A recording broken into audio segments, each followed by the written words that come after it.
My dear students, এই রিয়ারেন্সটি কিন্তু Comilla board 2023 সালে এসেছিল।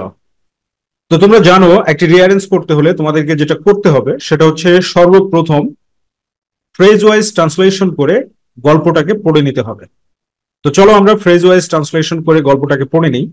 দেখো এখানে কি বলছে। ইন 1994, 1994 সালে ম্যান্ডেলা ওয়াজ ইলেক্টেড, ম্যান্ডেলা নির্বাচিত হন as the first black president of Africa, as হিসাবে the first black president, প্রথম কৃষ্ণাঙ্গ প্রেসিডেন্ট অফ আফ্রিকা, আফ্রিকার। আফটার পাসিং নিয়ারলি 3 decades, প্রায় 3 দশক পার করার পরে, হি ওয়াজ ফ্রিড, তিনি মুক্তি পেয়েছিলেন। Nelson Mandela, the black leader, কালো নেতা, আন্ডারস্টুড, বুঝতে পেরেছিলেন, দ্য ফ্যাক্ট, ঘটনাটিকে।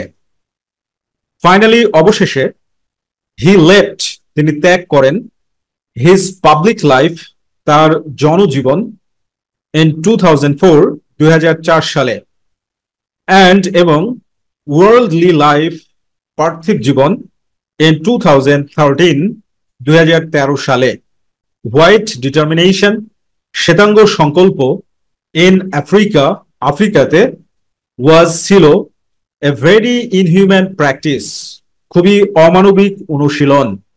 সো সুতরাং হি ওয়াজ অ্যারেস্টেড, তাকে গ্রেপ্তার করা হয়েছিল, অ্যান্ড সেন্ট, এবং পাঠানো হয়েছিল, বিহাইন্ড দ্য প্রিজন বার, কারাগারে।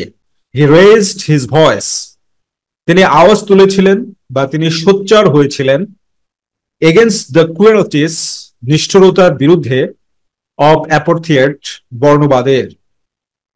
দ্য হোয়াইট আফ্রিকান লিডার, শ্বেতাঙ্গ আফ্রিকান নেতা, F W de Klerk, negotiated, আলোচনা করেছিলেন, দি এন্ড অফ রেসিজম, বর্ণবাদের সমাপ্তি। দি এন্ড অফ রেসিজম মানে বর্ণবাদের সমাপ্তি। আর বর্ণবাদ কাকে বলে? বর্ণবাদ হলো কালো এবং সাদার মধ্যে যে বৈষম্য, সেটাকে বর্ণবাদ বলা হয়।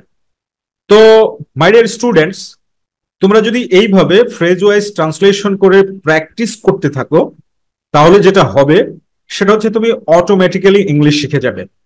আর আমাদের HSC notebook English first part বা ফার্স্ট পেপার, এইটাতে খুব সুন্দরভাবে এইভাবে ফ্রেজ ওয়াইজ ট্রান্সলেশন করে প্র্যাকটিস গুলোকে দেওয়া আছে। সো সুতরাং তোমরা আমাদের এইচএসসি নোটবুক কালেক্ট করতে স্ক্রিনে দেখানো নাম্বারে ফোন দেওয়ার মাধ্যমে বা হোয়াটসঅ্যাপে যোগাযোগ করার মাধ্যমে কিন্তু যোগাযোগ করতে পারো।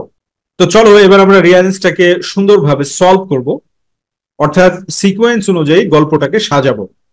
তো তার আগে আমরা কি করব, অ্যান্সারটাকে আমরা লিখে নিই। ওকে, অ্যান্সার লিখে নিলাম। তো তোমাদেরকে আমি বারবার বলেছি যে তুমি যখন কোনো রিয়ারেন্স করতে যাবে, কারো জীবনী তুমি যদি অ্যারেঞ্জ করতে যাও, তাহলে প্রথমে দেখবে যে তার জন্মসাল দেওয়া আছে কিনা। যদি তার জন্মসাল দেওয়া থাকে তাহলে সে বিষয়টা কি হবে, সহজ হবে। এবং তার মৃত্যুসাল দেওয়া আছে কিনা, কারণ মৃত্যুসালটা সবসময় শেষে যাবে। তো দেখো এই গল্পে জন্মসাল কিন্তু দেওয়া নেই, ঠিক আছে। তো যেটা দেওয়া আছে সি নাম্বারটা দেখো, সিকোয়েন্স অনুযায়ী Nelson Mandela, the black leader, কালো নেতা, আন্ডারস্টুড দ্য ফ্যাক্ট, ঘটনাটি বুঝতে পেরেছিলেন। অর্থাৎ এটা একটা অ্যাব্রপ্ট বিগিনিং তুমি বলতে পারো। সো ফার্স্ট ওয়ান সিকোয়েন্স অনুযায়ী আমরা সি নাম্বারটা দিয়ে দিলাম। এরপরে তোমরা দেখো সি এর পরে কোন ঘটনাটি বুঝতে পেরেছিল। তাহলে এখন একটা প্রশ্ন আসবে, কারণ নেলসন ম্যান্ডেলা ঘটনাটি বুঝতে পেরেছিলেন, ফ্যাক্ট। তাহলে কোন ঘটনাটি বুঝতে পেরেছিল, এরকম যদি আমরা একটা প্রশ্ন করি তাহলে প্রশ্নের অ্যান্সারটা কি হবে? White determination in south Africa, দক্ষিণ আফ্রিকায় সাদাদের সংকল্প, ওয়াজ ভেরি ইনহিউম্যান প্র্যাকটিস, ছিল খুবই খুবই অমানবিক অনুশীলন।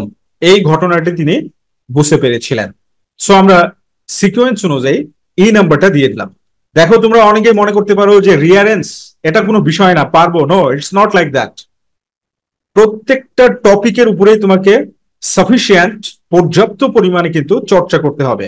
আদারওয়াইজ তুমি পরীক্ষাতে A+ পাবে না, প্লাস যেটা হবে সেটা হচ্ছে তুমি তোমার ইংলিশটাকে সেই লেভেলের উন্নয়ন করতে পারবে না। ওকে, তাহলে সে ইনহিউম্যান প্র্যাকটিসটাকে যখন বুঝতে পারলো, তখন সে কি করবে? তখন যেটা করবে, জি নাম্বার দেখো, হি রেজড হিজ ভয়েস, তিনি আওয়াজ উঠালেন বা সোচ্চার হলেন, এগেনস্ট দ্য ক্রুয়েলটিস, নিষ্ঠুরতা সমূহের বিরুদ্ধে, অফ অ্যাপার্থিয়েট, বর্ণবাদের, বর্ণবাদের নিষ্ঠুরতার বিরুদ্ধে তিনি তার আওয়াজটাকে উঠালেন। সো সিকোয়েন্স অনুযায়ী জি নাম্বারটা আমাদের অপশনে চলে আসলো।